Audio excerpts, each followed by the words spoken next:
വനം വകുപ്പുമായി ബന്ധപ്പെട്ട സുപ്രധാനമായ 2 ബില്ലുകൾ നിയമസഭയിൽ അവതരിപ്പിച്ചു. വനഭേദഗതി ബില്ലും വന്യജീവി സംരക്ഷണ ഭേദഗതി ബില്ലുമാണ് മന്ത്രി എ കെ ശശീന്ദ്രൻ അവതരിപ്പിച്ചത്.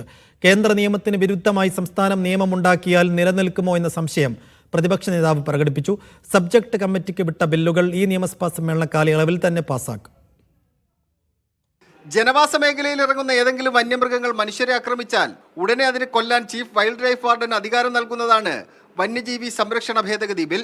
സ്വകാര്യ ഭൂമിയിലെ ചന്ദനമരം വനവകുപ്പ് മുഖേന മുറിച്ചു വിൽപ്പന നടത്തുന്നതിന് അനുമതി നൽകുന്നതാണ് വനം ഭേദഗതി ബിൽ. മലയോര ജനതയെ ബാധിക്കുന്ന ബില്ലിന്മേലുള്ള ചർച്ച വിശദമായി തന്നെ സഭയിൽ നടന്നു. ബില്ല് തെരഞ്ഞെടുപ്പ് അജണ്ടയാണെന്നായിരുന്നു പ്രതിപക്ഷത്തിന്റെ പൊതുവെയുള്ള ആരോപണം. ജനങ്ങളെ പറ്റിക്കാൻ വേണ്ടിയുള്ള ഒരു വേറെ ഇലക്ഷൻ സ്റ്റണ്ട് മാത്രമായിട്ടാണ് ഞാൻ ഇതിനെ കാണുന്നത്. നമ്മളാരും ഇതിനെ എതിർക്കുന്നില്ല, ഞങ്ങളെല്ലാം ഹോൾ ഹാർട്ടഡ് സപ്പോർട്ട് തരുന്നുണ്ട്. പക്ഷേ അത് വാങ്ങിക്കൊണ്ടിരുന്നത് മന്ത്രിയുടെ കടമയാണ്. കേന്ദ്ര നിയമത്തിന് വിരുദ്ധമായി സംസ്ഥാന നിയമം ഉണ്ടാക്കിയാൽ അത് പേപ്പറിലേ ഉണ്ടാകുമെന്ന് പ്രതിപക്ഷ നേതാവ്. തെരഞ്ഞെടുപ്പ് സ്റ്റണ്ടാണെങ്കിലും പിന്തുണയ്ക്കുന്നുവെന്ന് പ്രതിപക്ഷം. നിയമം പാസ്സാക്കുള്ളൂ, പേപ്പറിലേ ആവുള്ളൂ. അപ്പോൾ അതിൻ്റെ അകത്തുള്ളൊരു നിയമം ഇഷ്യൂ ഉണ്ട്, അമെൻമെൻറ്റ് കൊണ്ടുവരാനുള്ള അധികാരമുണ്ട്. പക്ഷേ സെൻട്രൽ ആക്ട് ഡോമിനേറ്റ് ചെയ്ത് നിൽക്കും എന്നുള്ളൊരു യാഥാർത്ഥ്യം അവിടെ നിൽക്കുകയാണ്.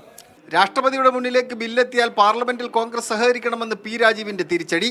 അപ്പൊ നമ്മളിത് പാസ്സാക്കി കഴിഞ്ഞാൽ അത് സ്വാഭാവികമായിട്ട് നമ്മൾ എന്താ ചെയ്യേണ്ടത്? അങ്ങ് പറഞ്ഞു വളരെ ശരിയാണ്. അത് അവിടെയൊക്കെ എന്തെങ്കിലും തടസ്സം വന്നാൽ നമ്മൾ ഒന്നിച്ചങ്ങ് നിൽക്കണം. പിന്നെ അവിടെ ഞങ്ങളെക്കാൾ കൂടുതൽ നിങ്ങൾക്ക് ചെയ്യാൻ പറ്റുള്ളൂ. ഭരണപ്രതിപക്ഷം ഒറ്റക്കെട്ടായി നിൽക്കണമെന്ന് വനം മന്ത്രി എ കെ ശശീന്ദ്രൻ. ഈ ബില്ലിനെ കുറിച്ച് ഒരു തമാശ എന്നുള്ള നിലയിലാണ് കാണുന്നത് എന്ന നിലയിൽ വന്നാൽ കേന്ദ്രത്തിലിരിക്കുന്നവർക്ക് അതൊരു മെസ്സേജാണ്. നിയമമന്ത്രി ഇവിടെ ചൂണ്ടിക്കാണിച്ചതുപോലെ ഒറ്റക്കെട്ടായി നിൽക്കുന്ന ഒരു നിലപാട് നമുക്കുണ്ടാകണം. ചർച്ചകൾക്കൊടുവിൽ ബില്ലുകൾ സബ്ജക്ട് കമ്മിറ്റിക്ക് വിട്ടു. മീഡിയ 1 തിരുവനന്തപുരം.